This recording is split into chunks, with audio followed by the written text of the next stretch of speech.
echoes from rimrock to rimrock, rolls down the mountain, and fades into the far blackness of the night. It is an outburst of wild, defiant sorrow and of contempt for all the adversities of the world. Every living thing, and perhaps many a dead one as well, pays heed to that call. To the deer, it is a reminder of the way of all flesh. To the pine, a forecast of midnight scuffles and of blood upon the snow. To the coyote, a promise of gleanings to come. To the cowman, a threat of red ink at the bank. To the hunter, a challenge of fang against bullet. Yet behind these obvious and immediate hopes and fears, there lies a deeper meaning, known only to the mountain itself. Only the mountain has lived long enough to listen objectively to the howl of a wolf.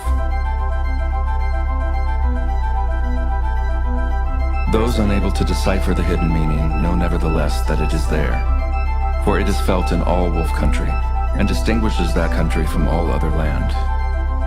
It tingles in the spine of all who hear wolves by night, or who scan their tracks by day. Even without sight or sound of wolf, it is implicit in 100 small events. The midnight whinny of a pack horse, the rattle of rolling rocks, the bound of a fleeing deer, the way shadows lie under the spruces. Only the ineducable tyro can fail to sense the presence or absence of wolves, or the fact that mountains have a secret opinion about them. My own conviction on this score dates from the day I saw a wolf die.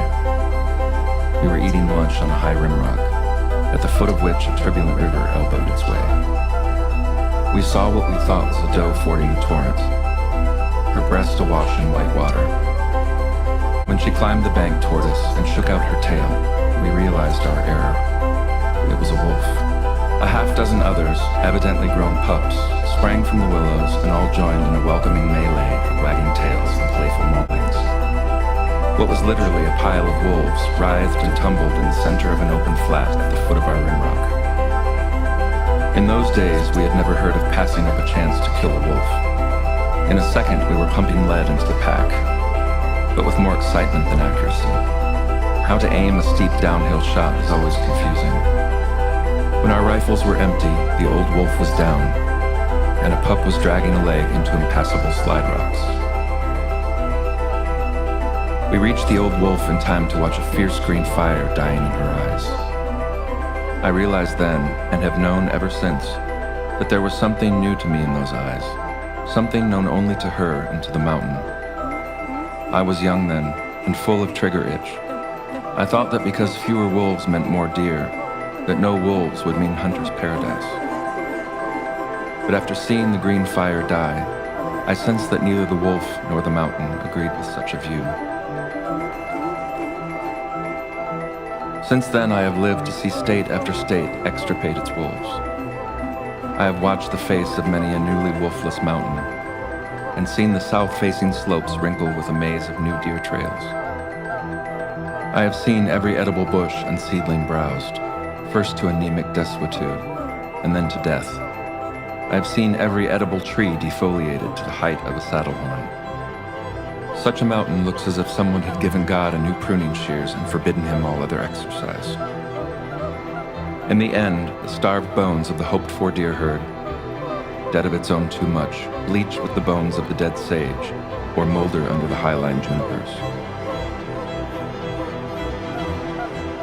I now suspect that just as a deer herd lives in mortal fear of its wolves, so does a mountain live in mortal fear of its deer.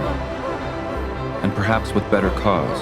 For while a buck pulled down by wolves can be replaced in 2 or 3 years, a range pulled down by too many deer may fail of replacement in as many decades.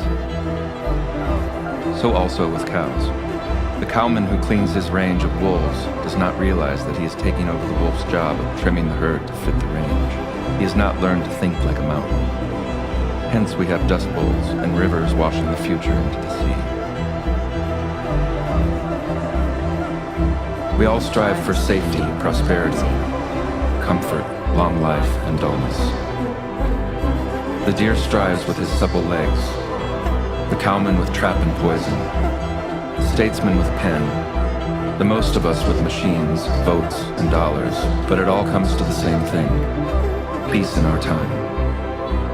A measure of success in this is all well enough, and perhaps is a requisite to objective thinking. But too much safety seems to yield only danger in the long run. Perhaps this is behind Thoreau's dictum: in wildness is the salvation of the world. Perhaps this is the hidden meaning in the howl of the wolf, long known among mountains, but seldom perceived among men.